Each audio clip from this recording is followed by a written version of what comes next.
So today we're going to look at how to start a story. There's lots of good ways to start a story, and there's lots of ways to start a story that are not really very effective. For example, some ineffective ways to start a story are with cliches like once upon a time or it was a dark and stormy night. Or to start with, maybe your character is dreaming and then they wake up. Not interesting, not good ways to start. So how do you start? Let's look at a few ways. One way to start a story is with dialogue. This is the opening of City of Bones, which is by Cassandra Clare. "You've got to be kidding me," the bouncer said, folding his arms across his massive chest. It starts with dialogue or talking, and it also starts right in the middle of the story, so as soon as you read that sentence, it makes you curious and makes you want to read more.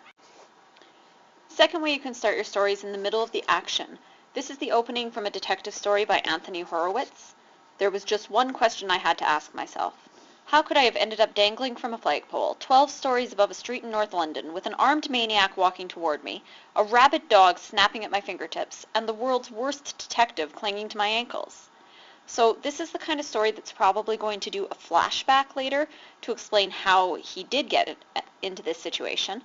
But the important thing is it starts exciting. It starts with something that's happening, and it makes you curious, and it makes you want to read more.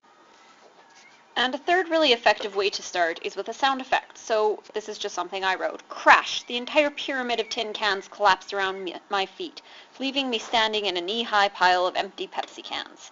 So here you have an example of a sound effect starting us off.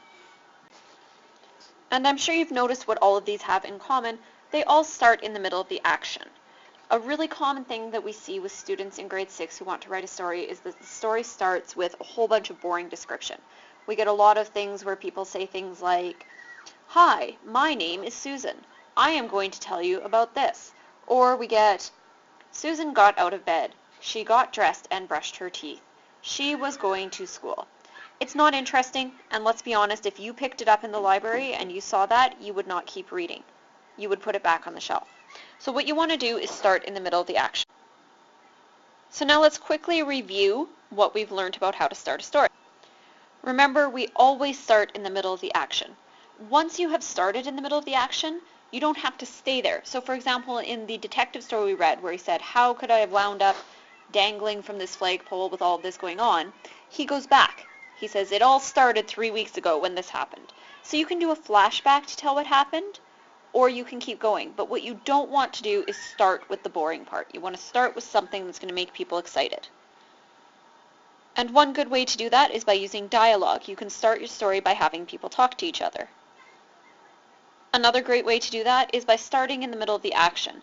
Start with something exciting going on and describing the exciting thing that's happening. And a third great suggestion is to start with a sound effect.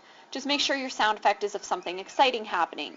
An explosion or a slamming door in the middle of an argument, not someone's alarm clock going off and then you go into a description of how they got up and brushed their teeth.